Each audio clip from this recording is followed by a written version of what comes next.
Tu as probablement entendu parler du tourisme dans la zone d'exclusion de Tchernobyl. J'y suis allé moi-même plusieurs fois.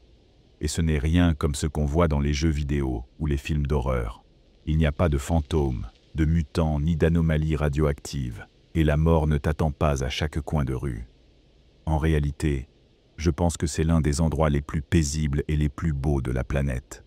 Un exemple de la force de la nature et de sa capacité à réparer les dégâts que nous lui avons causés. Alors, quand mon ami Alexei a décidé d'y aller, il savait à qui s'adresser. Il est étudiant en physique et en ce moment, il mène une sorte de recherche sur les retombées nucléaires. Il a dit qu'il voulait prendre des mesures directes et recueillir des échantillons.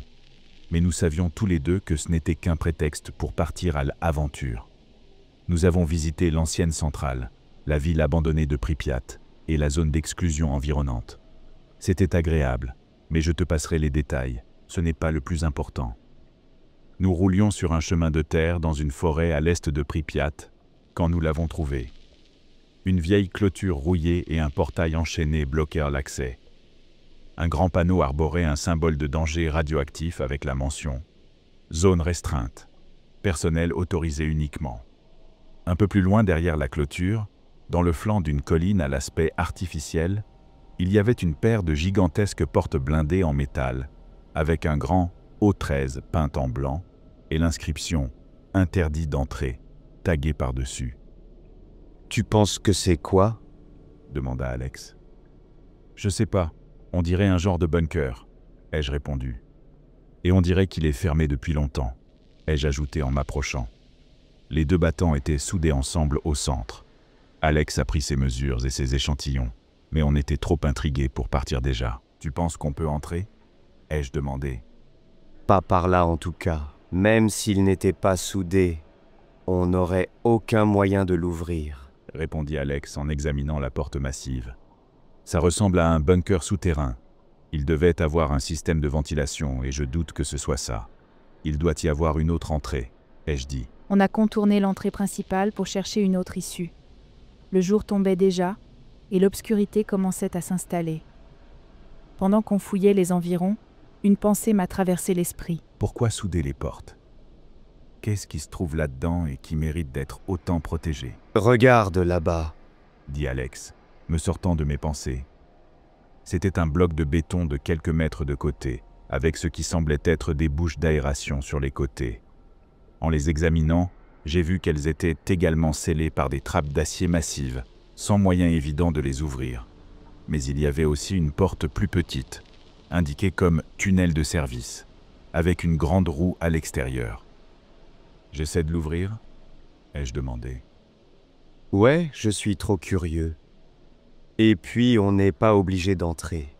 On verra juste si elle fonctionne. » Au début, la roue ne tournait pas, à cause de la rouille et de la saleté.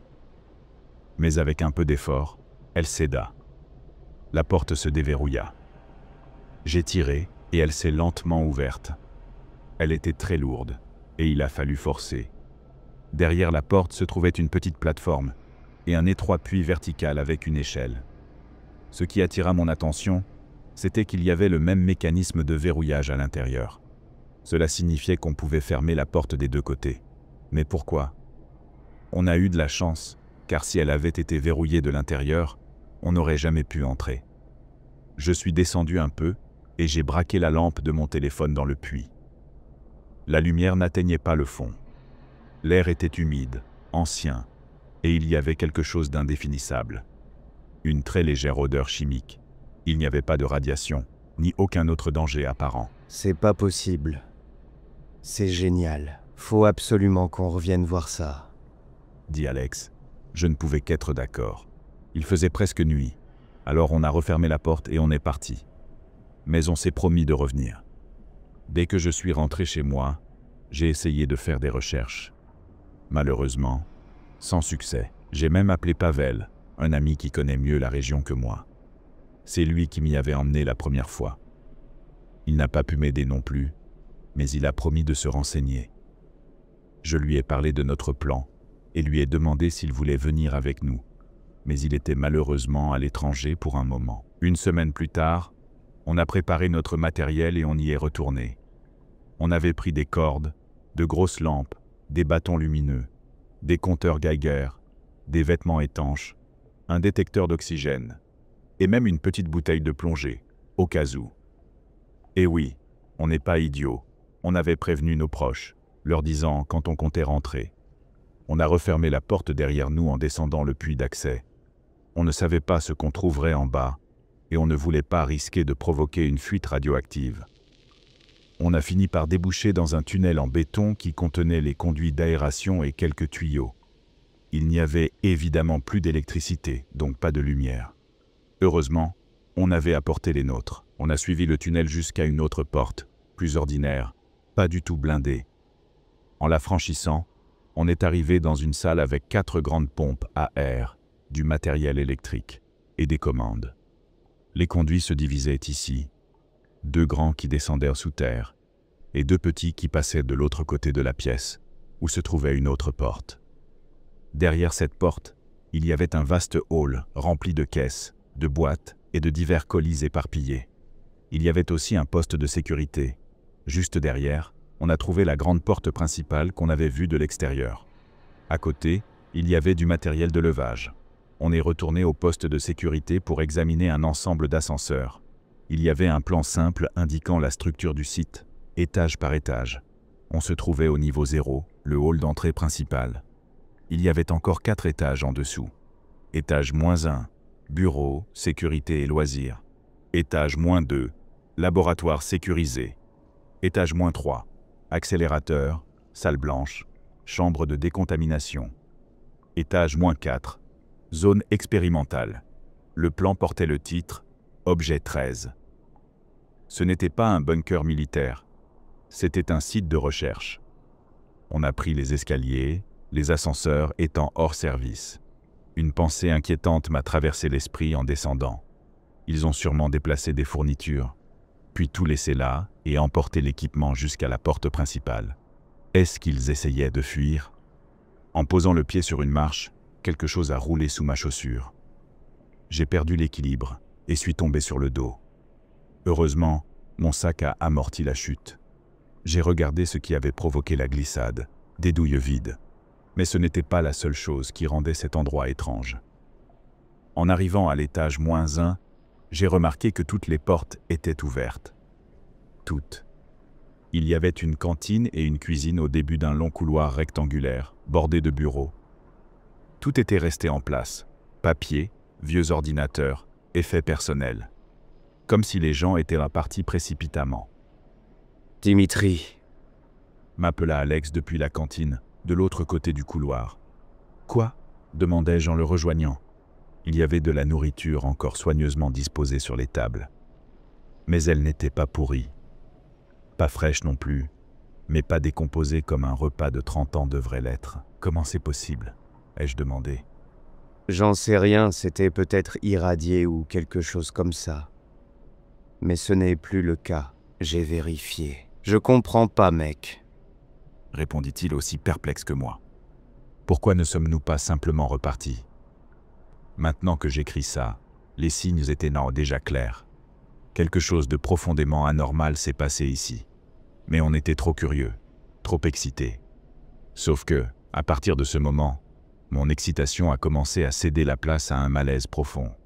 Malgré tout, nous avons continué et sommes descendus à l'étage -2. La cage d'escalier s'arrêtait ici, et pour aller plus bas, il fallait traverser tout l'étage jusqu'à un autre escalier de l'autre côté. Il y avait un poste de sécurité et une lourde porte blindée à franchir pour accéder au laboratoire. Encore une fois, toutes les portes étaient grandes ouvertes. Mais ici, tout était en désordre. Des salles pleines d'équipements que je ne comprenais pas. Des douilles vides traînaient encore par endroits. Le même couloir central qu'au-dessus, mais les pièces autour formaient un petit labyrinthe. Presque à l'opposé de l'étage, nous avons trouvé le bureau du chef scientifique.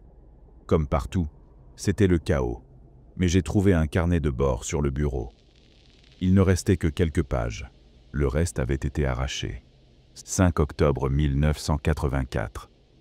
Aujourd'hui, nous avons réussi à transloquer plusieurs atomes sans modification de leurs propriétés physiques.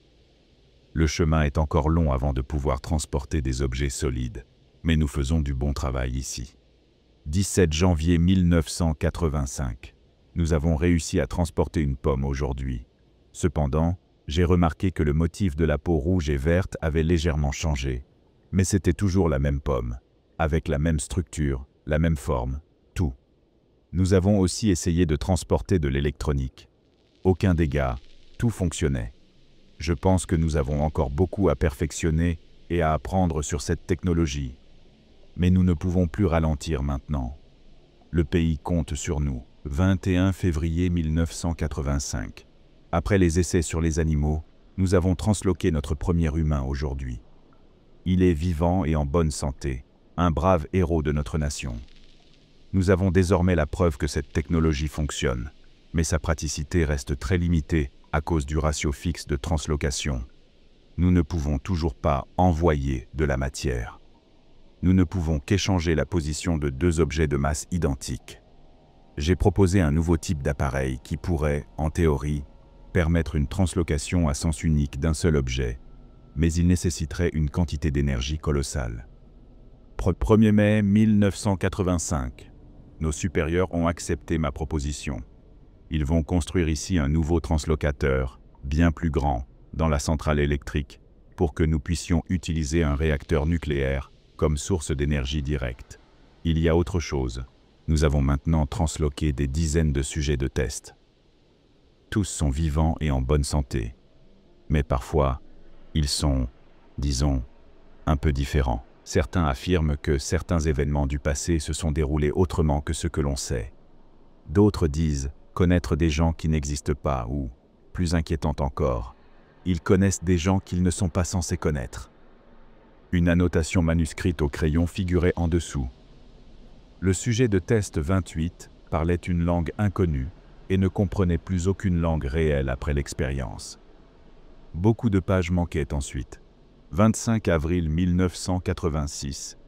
Nous allons tenter une nouvelle approche. Cela fait plus d'1 an, et nous n'avons toujours pas réussi à éliminer l'anomalie de symétrie de la translocation. Nous ignorons même ce qui en est la cause. Mais nous ne progresserons pas en suivant cette voie. Aujourd'hui, nous allons tenter d'accéder à la réalité conduite à la place. Même si l'unité 2, celle que nous avons construite dans la centrale, est encore neuve, nous allons l'utiliser pour cette expérience. Qui sait quelles merveilles nous attendent de l'autre côté? Il restait une dernière page dans le carnet de bord. Elle ne contenait qu'une seule phrase, répétée encore et encore. Nous les avons laissés entrer. « Alex, je pense qu'on devrait partir, » dis-je. « Mec, viens voir ça, » répondit-il. Je sortis du laboratoire pour revenir dans le couloir. Il y avait des vêtements partout dans le couloir. Enfin, ce qu'il en restait. Ils étaient déchirés en lambeaux. Pas de corps, pas de sang, juste des morceaux d'étoffe, une chaussure ici, une montre là. Je levai les yeux et regardai droit devant moi, dans l'obscurité du couloir. Je restai figé un moment. C'était, je ne sais pas, comme si quelque chose avait mis ces gens en pièces, puis nettoyé toute trace, sauf les vêtements et les objets non organiques. Une vague de terreur purement instinctive me submergea. Je ne pouvais plus bouger, même plus respirer. « On s'en va. Tout de suite. » dit Alex. On a fait demi-tour et on est parti. Lentement au début, puis en accélérant le pas. Nos pas résonnaient dans toute la structure souterraine. « Je veux juste sortir d'ici, mec. On n'aurait jamais dû faire ça. » dit Alex. Je ne lui avais rien dit à propos du carnet, mais mes pensées furent interrompues par une réalisation soudaine. Sa voix ne résonnait pas. Seuls nos pas résonnaient. Je crois qu'il l'a compris aussi, car on s'est tous deux arrêtés net et on a écouté. Rien. Le silence total. J'ai fait un pas en avant, un autre. Il y avait une porte juste devant nous. Je me suis forcé à agir. En la franchissant, je l'ai refermée derrière nous, et j'ai placé un bécher en verre trouvé par terre sur le dessus, en guise d'alarme. J'ai fait un pas, silence. Ce n'était que de l'écho, pensai-je avec soulagement. Nous avons repris notre marche, prudemment d'abord, puis à nouveau en accélérant. Nous avons tourné à un coin, et là, crash. Le verre s'était brisé. Quelqu'un ou quelque chose. Venait d'ouvrir la porte. On a tout lâché, tout sauf nos lampes. Et on a couru. Je ne savais même pas que je pouvais courir aussi vite. J'ai toujours voulu jouer les durs. Mais je n'ai jamais eu aussi peur de ma vie. Nos pas ne résonnaient plus. Ou plutôt, ils n'étaient plus synchronisés avec les nôtres. Quelque chose courait derrière nous. Chaque seconde, plus proche, et encore plus proche. Arrivé au poste de sécurité, on a commencé à refermer la porte. Les gonds rouillés ont hurlé sous l'effort, mais on a tiré de toutes nos forces. Elle allait se fermer, quand un grognement, profond, guttural, inhumain, a résonné. On a claqué la porte et j'ai jeté la roue de fermeture en position verrouillée. Mon cœur battait si fort que c'était tout ce que j'entendais. Non. Attends. Ce n'était pas mon cœur. C'était la chose qui frappait contre la porte blindée. On a repris notre course. On a atteint la cage d'escalier et grimpé 2 à 3 marches à la fois. On est enfin arrivé dans la salle des pompes à air. L'ascension nous avait épuisés. Et même si j'étais terrifié au possible, j'avais l'impression que je m'évanouirais si je faisais un pas de plus. De toute façon, on l'avait enfermé là-bas. Alex s'est assis contre un des grands conduits d'aération verticaux dans un grand bang. Oh merde. On l'a enfermé là-dessous, mais on a oublié les conduits. Alex et moi nous sommes regardés. Nos regards se sont croisés. Et puis, le conduit a explosé et il a disparu. Je n'ai entendu que son cri alors qu'on l'emmenait vers le bas. Je me déteste pour ça, mais... J'ai couru, j'ai grimpé le puits de service et j'ai refermé la porte dès que j'ai été dehors. Dès que j'ai retrouvé du réseau, mon téléphone s'est mis à vibrer sous une avalanche de messages et d'appels manqués, tous de Pavel. Hé Dimitri, j'ai trouvé un type. Il dit qu'il sait ce qu'est O13. S'il te plaît, réponds dès que tu peux. Il dit que c'est dangereux et que tu devrais rester en dehors de tout ça. Ce gars m'appelle maintenant. Il a l'air sérieux. Rappelle-moi tout de suite. Je ne sais pas ce qui se passe, mais il y va. J'espère vraiment que tu liras ça avant de redescendre. Fais attention, mon ami. Il y avait aussi un message venant d'un numéro inconnu. Dimitri, ici Anatoly Moroz. Je sais ce que tu as trouvé et je suis en route depuis Kiev. Ne descends surtout pas là-bas. Si tu l'as déjà fait et que tu réussis à sortir, verrouille la porte par laquelle tu es entré et assure-toi qu'elle reste verrouillée. J'essaierai de t'appeler une fois arrivé. Alors me voilà, d'enregistrer mon histoire en attendant. Je le fais pour que personne d'autre ne répète notre erreur, car je ne sais pas si je vivrai assez longtemps pour en parler à quelqu'un de vive voix. Mais je ne peux pas laisser Alex là-bas. Je dois y retourner. Putain d'étudiant, qu'est-ce qu'il y a écrit sur le panneau à la clôture? Entrée interdite. Et ici, tu vois ce qui est écrit? Il pointa du doigt l'inscription taguée sur la porte principale. Entrée strictement interdite. Tu crois qu'on met ça juste parce qu'on n'a rien de mieux à foutre, comme vous? Vous avez vraiment rien d'autre à faire que de farfouiller là où vous n'avez aucune putain de raison d'être. Il soupira. Regarde ce qui s'est passé maintenant. Regarde ce que t'as fait. Ce que ta super idée vous a apporté. Hurla Moroz, après que j'eus terminé d'expliquer ce qui s'était passé. La première chose qu'il fit en arrivant, ce fut d'aller vérifier le tunnel de service, s'assurer qu'il était bien fermé. Il ne m'adressa même pas un mot. Il courut directement là-bas, puis s'assura que tout était scellé et verrouillé. C'était un type ordinaire, probablement dans la cinquantaine, mais les gens auraient sans doute dit qu'il avait l'air plus vieux que son âge réel. « C'est quoi cet endroit ?» demandai-je. « Tu n'as aucune idée ?» dit-il en se relevant et en marchant vers sa voiture. « Qu'est-ce que tu fais ?»« Je vais sauver ton ami. Et toi, tu viens avec moi. Tu vas faire exactement ce que je te dis, et rien d'autre. Tu restes silencieux. Tu évites de te fatiguer. L'air ne circule pas. Et si tu respires trop, tu vas épuiser l'oxygène et suffoquer. Tu restes attaché à moi grâce à cette ligne. » Il leva ce qui ressemblait à un petit treuil rétractable. « Quand j'éteins ma lampe, tu fais pareil immédiatement. Et tu ne bouges pas. » Il poursuivit, puis sortit un fusil à pompe du coffre de la voiture. « Et ça va nous aider ?» demandai-je. « Dans une certaine mesure. Mais tu ne t'en sers pas sauf si je te le dis. » dit-il en me tendant un pistolet. « Dernière chose. Tu sais à quoi ça sent, l'ozone ? Je fis oui de la tête. Bien. Si tu sens l'ozone, tu cours. Je commençais sérieusement à me demander si c'était une bonne idée quand il verrouilla la porte de l'intérieur avec un énorme cadenas. C'est la seule façon de les empêcher de sortir, dit-il en voyant que je le regardais. Bien sûr que c'était une idée de merde, la pire que j'ai jamais eue. Pour être honnête, je réfléchissais surtout à ceci. Est-ce que je reverrai un jour ce cadenas s'ouvrir? Et moi, j'ai pas droit à une clé? Demandai-je en l'observant enclencher le cadenas dans un clic sonore. Désolé, j'en ai qu'une, mais t'en fais pas, je suis juste là, dit-il en faisant glisser sa main le long du câble qui nous reliait. La ligne se déroulait et se réenroulait entre nous pendant que nous avancions dans le tunnel de service. Ça me rassurait un peu. Au moins, je savais que je ne pourrais pas me perdre ou être séparé de la seule personne vivante dans cet enfer. Elle produisait une sorte de rythme étrange, mélangé au bruit du diesel qui ballottait dans les grosses bonbonnes qu'on portait.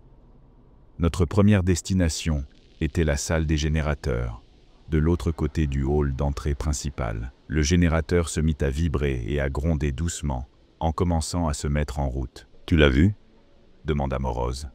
Quoi? On a un peu de temps pour parler avant que le courant arrive. Est-ce que tu as vu ce qui a pris ton ami quand c'est arrivé? Non, répondis-je. C'est quoi cet endroit?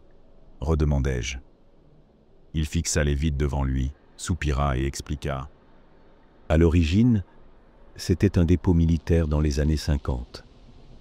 À la fin des années 70, ils l'ont reconverti en centre de recherche. Tout ce qui était trop fou pour que le public en entende parler, ils le faisaient ici, et parfois c'était des trucs vraiment tordus. Puis, ils ont lancé ce projet de téléportation. Ils ont même reconstruit la moitié du site pour l'accueillir, et c'est là que tout est parti en vrille. Comment tu sais tout ça? Demandai-je. Je travaillais ici, dit-il simplement. Et ces trucs? C'est quoi? Ce sont... Il commença à répondre puis s'interrompit. J'en sais rien. J'étais juste un assistant. Y a-t-il quelqu'un qui sait? Plus maintenant. Tous ceux qui savaient, disons qu'ils ne sont jamais sortis d'ici. Et toi, comment t'es sorti? Le moteur se coupla dans un clic, et le générateur se mit enfin à tourner à plein régime. Je ne suis pas sorti. Enfin, j'avais pris un jour de congé quand c'est arrivé. Les lumières s'allumèrent un instant, puis s'éteignirent aussitôt quand un disjoncteur sauta. C'est pas grave, on peut pas gaspiller d'électricité pour les lumières. On en aura besoin ailleurs. Tu verras, dit Morose. Quoi qu'il se soit passé ici, quoi que ce soit qui ait tué tout le monde dans cet endroit, et peu importe le lien avec la catastrophe de Tchernobyl, lui, il n'était pas là. Il avait pris un jour de congé. Un putain de jour de congé. Allez, gamin, on y va. Nous étions au poste de sécurité du laboratoire, celui qu'Alex et moi avions refermé en fuyant. Rappelle-toi. Maintenant, silence absolu, me dit Morose, et nous avons lentement ouvert la porte blindée. À notre grande surprise, une lumière nous aveugla immédiatement. Quelque chose nous éclairait en pleine face. Je fis un pas en arrière le temps que mes yeux s'ajustent. Puis, je vis enfin l'origine de la lumière. La lampe torche d'Alexei. Je m'avançai pour la ramasser, mais Morose me retint d'un bras et pointa du doigt l'obscurité du couloir devant nous. On resta là, figé, sans un mot. Puis je crus entendre un bruit au loin. Morose éteignit aussitôt sa lampe frontale et me fit signe de faire de même. Il se recroquevilla dans un coin sombre. Je le suivis et j'éteignis ma lampe, mais la pièce restait éclairée. La lampe d'Alex était toujours allumée, illuminant l'endroit. Morose jura tout bas, courut récupérer la lampe, et soudain, obscurité totale. Un noir absolu. On dit que lorsqu'on est sous stress et qu'on perd un de ses sens, les autres s'intensifient pour compenser. C'est vrai. Ou alors, c'était simplement en train de se rapprocher. Peu importe. J'ai entendu quelque chose tomber au sol avec un splatch étouffé. Puis quelques pas irréguliers. Pas comme des pas avec des chaussures. Non, c'était comme si quelqu'un marchait pieds mains nus. De la chair sur du béton. Et ces pas s'approchaient. Instinctivement, j'ai saisi le pistolet que Morose m'avait donné. en espérant ne jamais avoir à m'en servir. C'était si proche maintenant que j'entendais une respiration lente et rauque. Je crois même que j'ai senti un souffle froid sur mon visage. Inspirer, expirer, encore et encore. Je ne veux pas penser à la proximité de cette chose. Puis quelque chose a percuté un mur dans le couloir par lequel nous étions venus, dans un fracas de verre et de plastique brisé. La chose qui se trouvait avec nous s'est retournée et a foncé dans cette direction. Je me suis dit que c'était fini, qu'elle était partie, que j'étais en sécurité. Mais soudain, sorti de nulle part, une main m'a effleuré. J'ai failli hurler, bondir en arrière, mais la main s'est plaquée sur ma bouche, m'empêchant de crier. Une autre main a saisi mon arme. « C'est moi, suis-moi, lentement. » murmura une voix à mon oreille. On est entré dans une pièce sur le côté, et j'ai entendu une porte se refermer doucement derrière nous. On a attendu un moment dans l'obscurité, puis on a rallumé nos lampes. « Putain, me refais plus jamais ça !» lui lançai-je. Mais il ne m'écoutait pas. Il regardait les gouttes d'un liquide noir épais qui parsemait le sol de l'autre côté de la pièce. « Qu'est-ce que c'est ?» demandai-je. « Du sang. En tout cas, ça l'était autrefois. » répondit Morose, en suivant la trace. On suivit la traînée à travers plusieurs pièces, jusqu'à ce qu'on s'arrête dans un grand laboratoire de chimie. Il y avait quelque chose au sol, dans une flaque du liquide noir. Le couteau d'Alex. Il y avait aussi un peu de liquide rouge. Je savais ce que c'était sans l'ombre d'un doute. Du sang frais. Une petite traînée de gouttelettes s'éloignait dans la direction opposée à celle du liquide noir. « Regarde, il a dû s'échapper », chuchotai-je. « J'en doute. Si on veut le retrouver, il faut aller au niveau -4. » Il jeta à peine un coup d'œil au couteau, puis fit comme s'il n'avait rien vu. « Mais regarde, c'est son couteau. Ils ont dû se battre ici, et il est parti par là. » insistai-je en montrant la direction que prenait la traînée de sang. « Il est sûrement blessé. » Raison de plus pour ne pas perdre de temps. Allons-y. Il retourna dans le couloir principal. Je voulais rester pour chercher Alex, mais la ligne qui nous reliait m'en empêchait. Alors j'ai suivi. Du moins, au début. « Morose, s'il te plaît, dis-moi ce qu'il se passe. Pourquoi tu es si sûr qu'il n'est pas ici ?»« Parce que je le sais. Ferme-la. On n'a pas le temps de discuter. » On ne chuchotait plus. « Je n'avance plus tant que tu ne m'as pas dit pourquoi tu es aussi sûr, » insistai-je.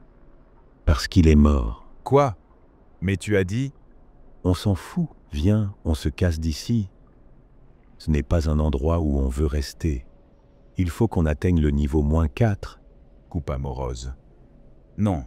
Au début, je lui ai fait confiance, parce qu'il était le seul capable de m'aider, de sauver Alex. C'était la seule chose à laquelle je me raccrochais. Sauver Alex. Mais maintenant, je comprenais dans quoi je m'étais embarqué, à quel point j'avais été aveugle, stupide. Il n'était pas qu'un simple assistant. Et on n'était pas là pour sauver Alex. Je commençais à détacher ma partie de la ligne. « Qu'est-ce que tu fous, bordel ?» cria-t-il. « Je m'en vais.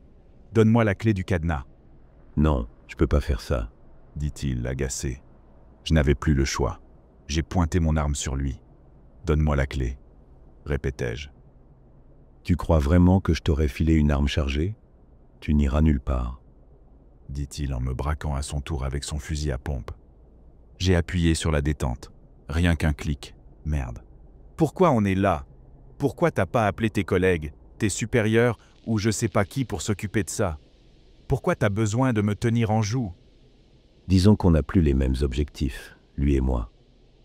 Mais crois-moi, ils vont venir ici. Pas avec des armes, avec du béton. Ils vont sceller cet endroit une bonne fois pour toutes. Et si on veut être sorti à temps, on doit se dépêcher. « Pourquoi tu ne me laisses pas partir maintenant ?» demandai-je, la voix tremblante. « Parce que c'est une mission à deux, » dit-il en me regardant droit dans les yeux. « Il y a des choses bien plus importantes que toi, moi ou ton ami. » Je ne pouvais pas le nier. Peut-être qu'il avait raison, mais je ne pouvais pas continuer. Je ne comprenais rien.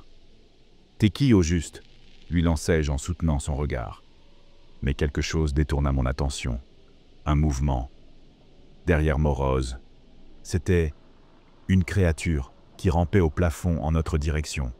Son corps avait une forme vaguement humaine, mais sa peau était pâle, tendue à l'extrême sur des os effilés.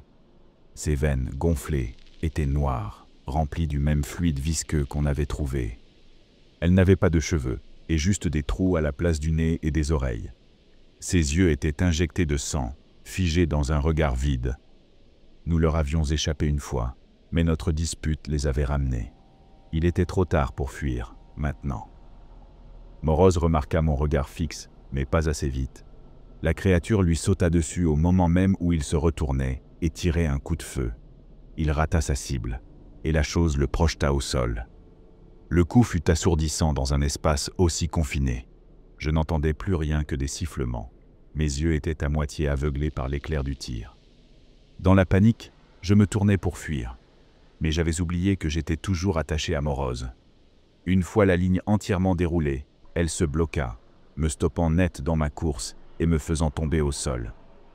Je me retournai et vis que la créature me regardait maintenant. Morozov gisait là, immobile.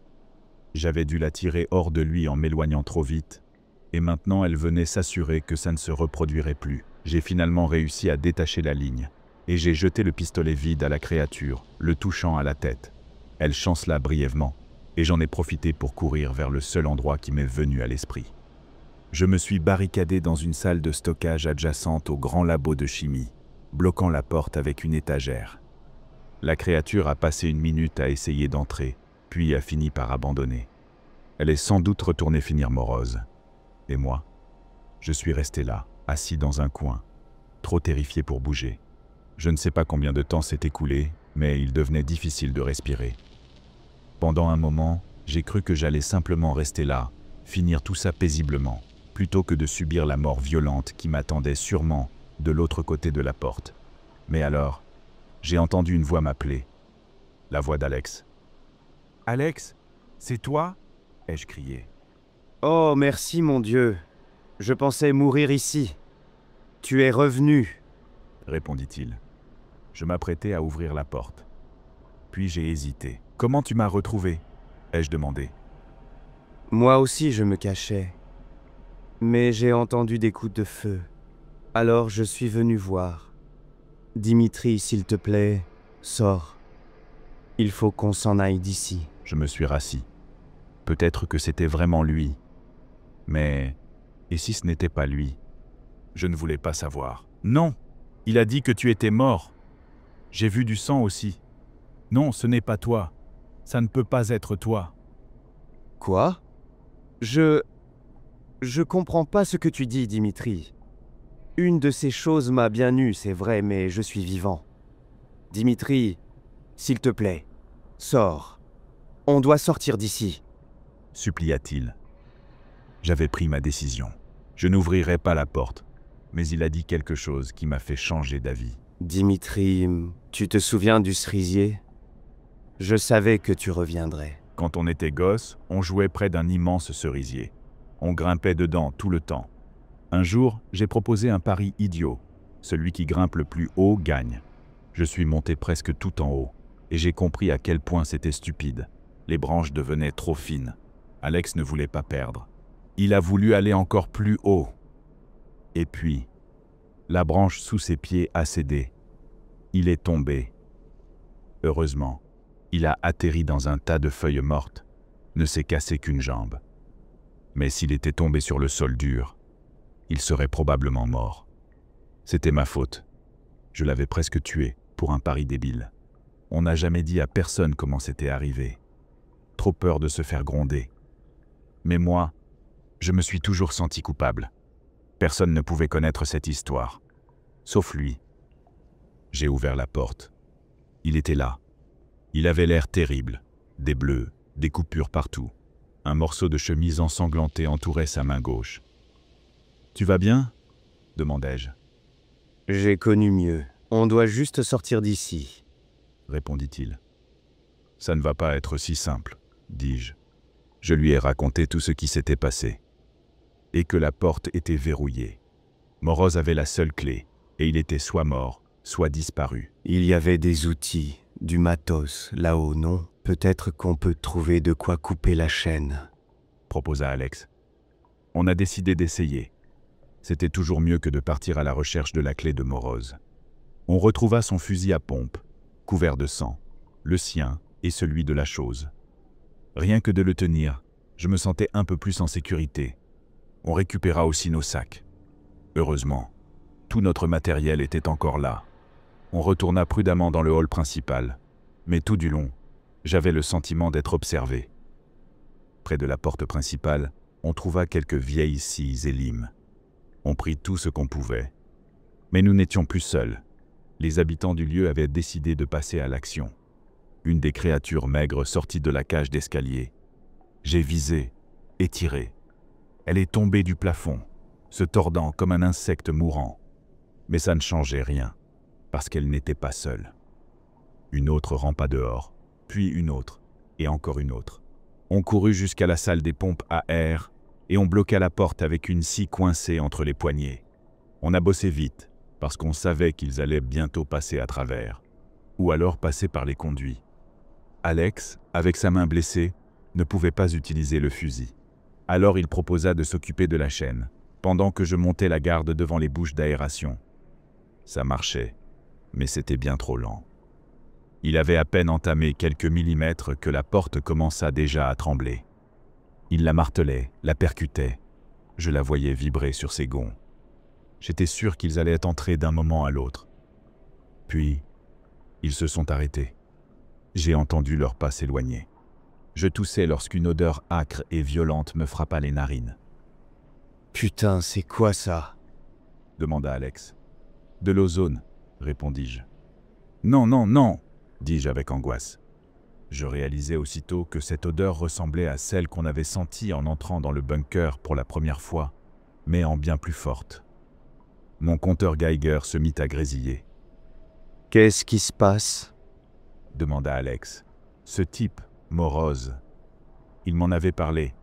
Il m'a dit que si je sentais ça, je devais courir, répondis-je. À peine eus-je fini ma phrase que la porte trembla violemment dans un fracas assourdissant, projetant de la poussière dans l'air et se déformant légèrement vers l'extérieur. Il n'y avait nulle part où fuir.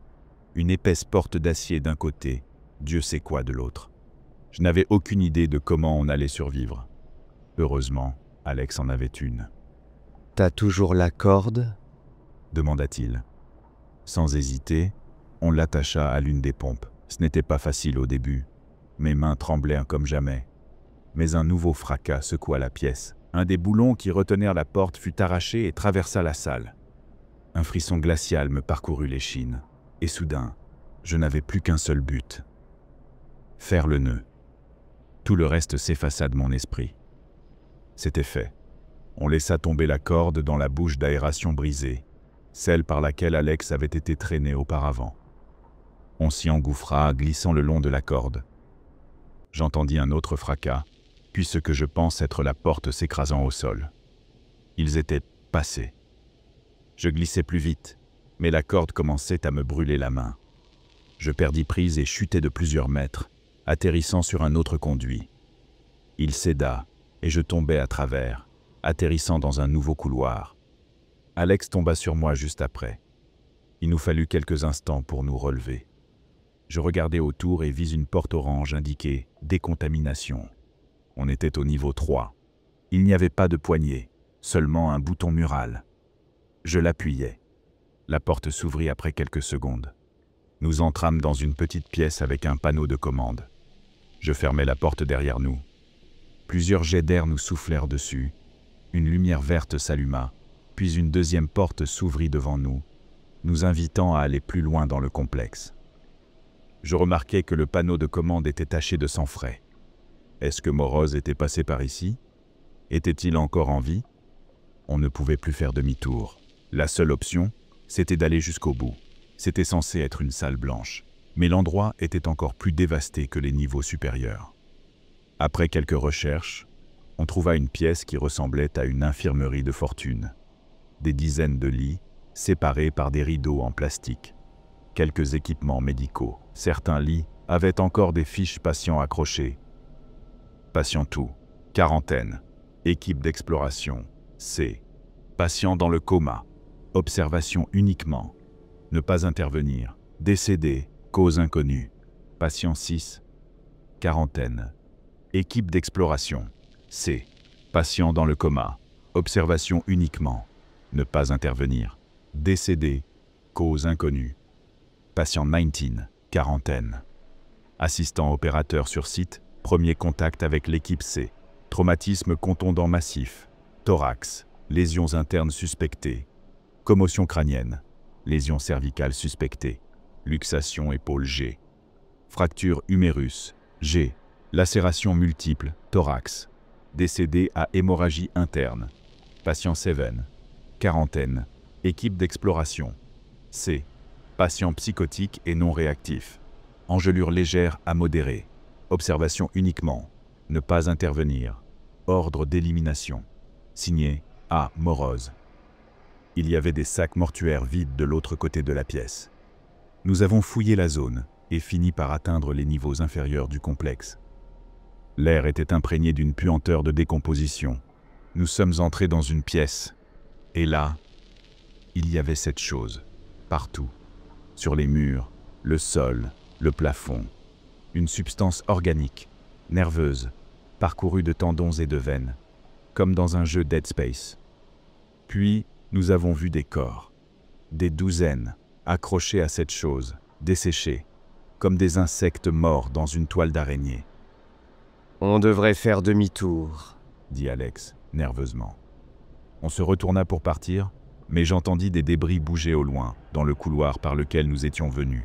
Bientôt, une de ces créatures se glissa dans le faisceau de ma lampe. Elle resta là un moment, à nous fixer de ses yeux vides. Puis elle bondit, mais elle s'effondra au sol, morte. Une douille de fusil tomba à ses côtés. J'entendis d'autres arriver au loin. Alors, on courut plus profondément dans le complexe. J'en ai abattu quelques-unes en chemin, mais j'ai fini par manquer de munitions. On est finalement tombé sur un long tunnel sombre, partiellement inondé. Les choses étaient presque sur nous. Je les voyais ramper le long des murs derrière nous. Nous avons pénétré dans le tunnel. L'eau nous ralentissait énormément. Je m'attendais au pire. Mais je remarquai qu'elle ne nous suivait pas. Elle n'entrait pas dans le tunnel. On marcha. Pendant combien de temps? 1 heure? 2? L'eau était glacée. Mais heureusement, seulement jusqu'aux genoux. Alex n'allait pas bien depuis que je l'avais retrouvé, mais là, c'était pire. Il se plaignait de maux de tête, de vertige. Sa peau devenait pâle. Il semblait faible. Je dus bientôt le soutenir, puis le porter, lorsqu'il perdit connaissance. Impossible de revenir en arrière. Je devais trouver un moyen de le traîner à travers l'eau. Pendant un moment, ça a tenu, mais j'ai alors entendu quelque chose derrière nous. Un plouf, au loin. Je me retournai et braquai ma lampe. Rien. Je repris la marche. Un autre bruit, le même. « Il y a quelqu'un » appelai-je, espérant une réponse. Peut-être Morose? Ou alors les créatures nous suivaient. Silence. J'accélérais, mais ce n'était pas facile avec Alex sur moi. Les bruits continuaient, toujours à la même distance. Ni plus proche, ni plus éloigné. J'arrivais enfin au bout du tunnel. Il se terminait sur une énorme porte d'acier, sans aucune ouverture visible. Un cul-de-sac. Je m'arrêtais. J'écoutais. Les bruits, ce n'étaient pas de simples éclaboussures. C'était comme si quelque chose avançait lentement dans l'eau, en notre direction. Je paniquai, me mis à frapper la porte, appelant à l'aide. Il n'y avait nulle part où fuir. Les bruits se rapprochaient. Je voyais des vagues dans l'eau. C'était tout proche.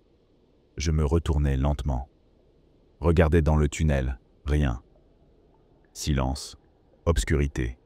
Et là, l'odeur familière revint. L'ozone. Puis j'entendis du métal bouger derrière moi et la porte s'ouvrit. « Dimitri » appela une voix familière. Morose. « Quoi? Qui est ?»« Non. Tu l'as amené ici. » Il nous attrapa, Alex et moi, et nous tira à l'intérieur, refermant la porte aussitôt. « C'est ton ami? Mais qu'est-ce qui lui est arrivé ?» demanda-t-il en regardant Alex, toujours inconscient. « Je ne sais pas. Et toi, ça va ?»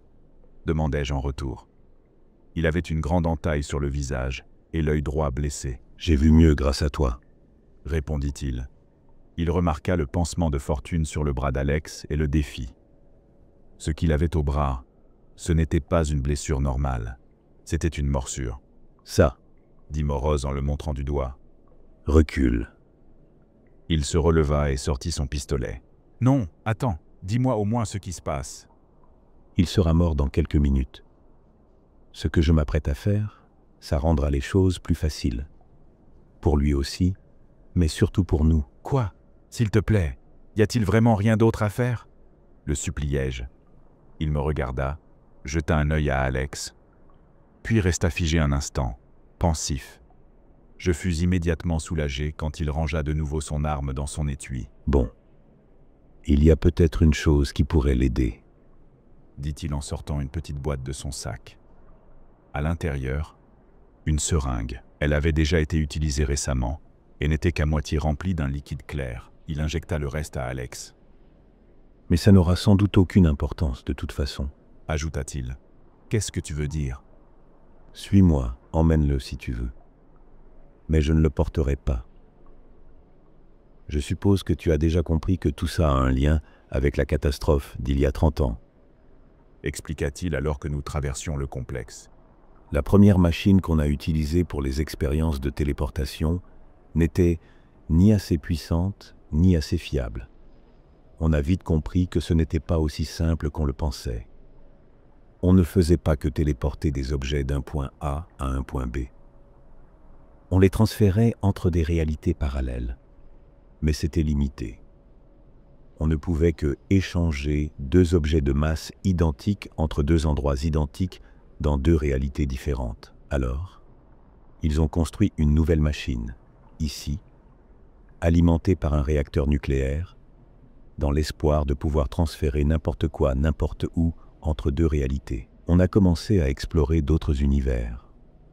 On a vu des mondes où les Allemands avaient gagné la Seconde Guerre mondiale, des mondes où nous nous étions tous annihilés, même des mondes où la vie n'avait jamais évolué sur Terre.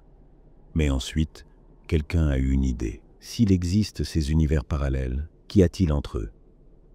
Il n'y avait qu'une seule façon de le découvrir. Et c'est là que tout a basculé, comme je te l'ai dit. On aurait dû se contenter de ce qu'on avait. Mais on en veut toujours plus, pas vrai? On a essayé d'accéder à cette réalité conduite, comme ils l'appelaient. Mais quand ils ont activé la machine, elle est restée ouverte. Quelque chose s'est passé et un portail s'est formé, indépendamment de la machine. Il se maintenait tout seul. Alors, on y a envoyé une équipe d'exploration.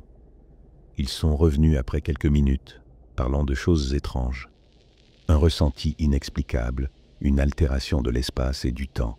Certains disaient même s'être vus à plusieurs endroits en même temps. Ils ont refusé d'y retourner, même sous la menace de sanctions. On a envoyé une deuxième équipe. Celle-là n'est jamais revenue. Alors on a envoyé une troisième, pour les retrouver. Elle est revenue, mais quelque chose n'allait pas. C'est comme si leurs esprits avaient été effacés. Je repensais au regard vide des créatures que nous avions combattues.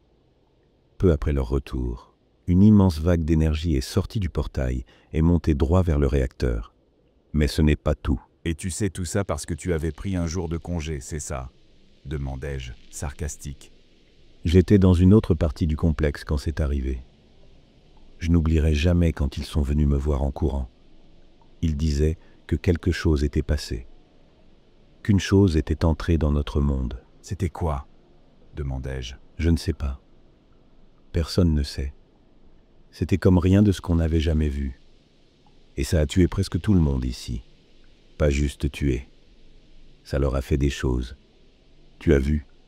On est arrivé. Nous sommes entrés dans une salle de contrôle, remplie d'ordinateurs, de commandes et d'écrans. Morose referma une autre porte blindée derrière nous et scella la pièce. Il faut fermer le portail. On a déjà essayé, mais ces choses ne nous en ont jamais laissé la chance. Et elles sont où maintenant? Dès que j'ai su que tu étais entré dans le complexe et ressorti vivant, j'ai su que quelque chose clochait. Avant, personne ne survivait au-delà du niveau -1. Mais toi, tu es arrivé jusqu'ici. Et je ne sais pas pourquoi. C'est ça qui me fait peur. Quelque chose ne tourne pas rond. Je sais que je t'en demande beaucoup, mais on doit entrer dans le portail et utiliser ça. Il vida son sac et sortit un appareil grossier, couvert de fils, de bobines et de composants en vrac. Il faut placer une extrémité dans l'autre réalité et revenir avec l'autre dans la nôtre. Si ça fonctionne, ça pourrait faire s'effondrer le portail. Et qu'est-ce qui te dit que ce qui est arrivé à la 3e équipe ne nous arrivera pas à nous aussi ? Demandai-je. Justement, rien ne me le garantit. Mais je peux te dire une chose. Tu sais pourquoi ils ont construit ce bouclier en béton au-dessus du réacteur ? Ils ne voulaient pas juste contenir le réacteur. Ils voulaient sceller cet endroit, empêcher ce qui était entré dans notre monde d'en sortir. Et il y a quelques années, ce qu'on redoutait le plus est arrivé. Le bouclier a commencé à se fissurer. Ils essayèrent de sortir. Alors, ils ont construit un nouveau bâtiment de confinement. Comme tu le sais peut-être. Mais combien de temps ça va durer? Un jour ou l'autre, quelque chose cédera et ils sortiront. C'est peut-être notre seule chance de mettre fin à tout ça. Comment j'en suis arrivé là, pensais-je. J'étais juste un type ordinaire, au mauvais endroit, au mauvais moment. Mais Morose me parlait comme si le destin du monde dépendait de moi. Et peut-être qu'il avait raison. Peut-être que toutes ces coïncidences nous avaient amenés ici, lui et moi, pour accomplir ce qu'aucun autre ne pouvait faire. D'accord, allons-y, dis-je. Nous avons enfilé des combinaisons modifiées, ressemblant à des scaphandres. Nous avons laissé tout le reste dans la salle de contrôle, à part l'appareil. Puis nous sommes entrés dans la machine. Nous étions dans une chambre en forme de dôme, remplie de machines complexes. Au centre, il y avait une sphère de lumière blanche. Au-dessus, un puits noir et creux montait droit vers le plafond, avec des fissures et des débris autour de son ouverture. Nous nous sommes attachés à une rambarde métallique et Morose s'avança jusqu'à la sphère et disparut. Après un moment d'hésitation, j'ai fait pareil. Je me suis retrouvé dans un endroit que je ne peux pas décrire. Il n'y avait ni haut ni bas et je pouvais marcher dans n'importe quelle direction. Tout semblait vide et pourtant, je voyais d'innombrables formes immenses, aux surfaces parsemées de milliards de petits points lumineux. « Par ici !» appela une voix. Je cherchais Morose du regard, mais je ne le voyais nulle part. « Où es-tu » criai-je. « Viens » dit-il, en saisissant mon bras, surgissant de nulle part. Autour de nous, des centaines, peut-être des milliers de sphères blanches flottaient au loin. Est-ce que ce sont... Oui. Des portails d'autres réalités parallèles. On va tous les fermer?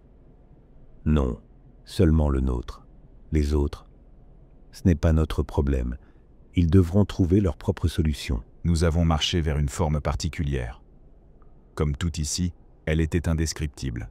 Un fractal, une même figure répétée à l'infini. Je pense que c'est celle-là, dit Morose, en commençant à manipuler l'appareil. Il émit plusieurs bips, puis se mit à produire un bourdonnement aigu.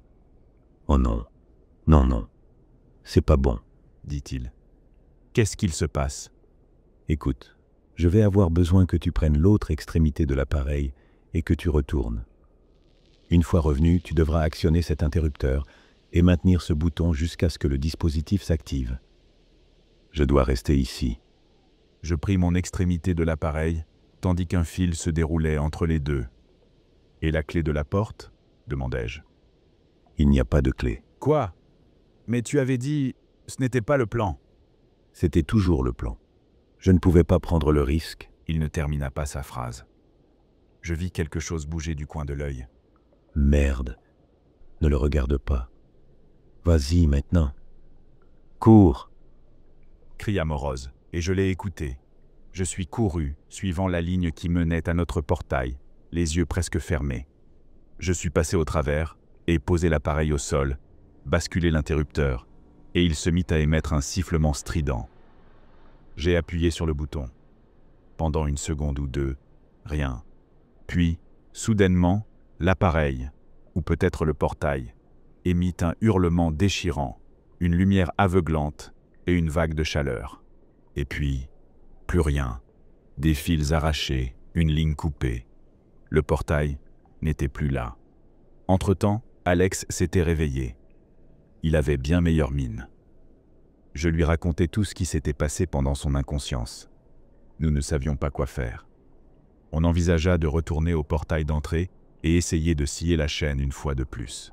Mais après ce qu'on avait vécu, on doutait de pouvoir même l'atteindre vivant. Puis Alex eut une idée. Et si on utilisait la machine pour se téléporter hors d'ici? Il nous fallut plusieurs heures pour comprendre comment fonctionnaient les commandes. La machine était sérieusement endommagée et le réacteur était inutilisable. Mais les générateurs au-dessus fournissaient juste assez de puissance pour une translocation simple, comme ils l'appelaient. Tout ce qu'il nous fallait, c'était entrer un vecteur de destination.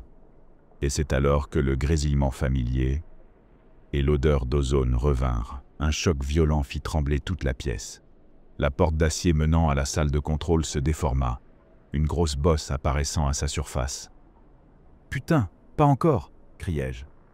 Je crois que j'ai trouvé. Il y a des vecteurs enregistrés ici. On a juste à ajouter un peu de hauteur, et on devrait atterrir en surface, dit Alex. « Fais vite !» lançai-je alors qu'un nouveau coup secouait la porte.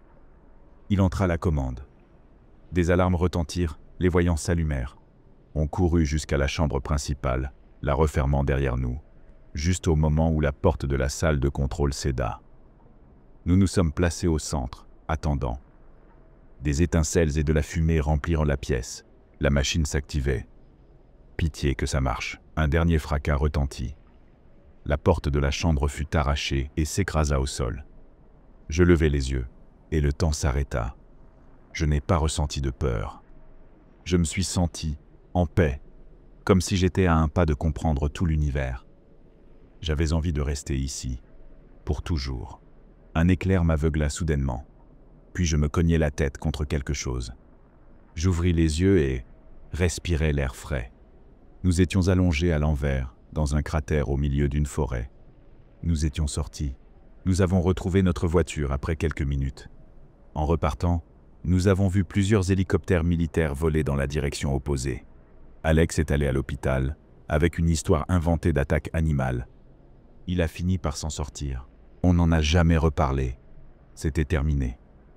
Et je croyais que notre monde était sauvé de ce qui était resté de l'autre côté du portail. Mais, quand je suis enfin rentré chez moi ce jour-là, je me suis rendu compte que quelque chose n'allait pas. Le vieux cerisier, celui où nous jouions enfants, il n'était plus là. À sa place, il y avait un pommier. Nous avons réussi à transporter une pomme aujourd'hui. Cependant, j'ai remarqué que le motif rouge et vert sur la peau était légèrement différent. Nous les transférions entre plusieurs réalités parallèles, des portails d'autres réalités parallèles. On va tous les fermer? Non, juste le nôtre. Les autres ne sont pas notre problème. Je crois que je ne suis plus dans la réalité où je vivais avant. Je crois que, quand on s'est téléporté, on a atterri dans une autre réalité. Et je n'arrive pas à m'enlever de la tête une idée obsédante. Et si dans celle-ci le portail est encore ouvert? Je crois que nous ne sommes pas en sécurité.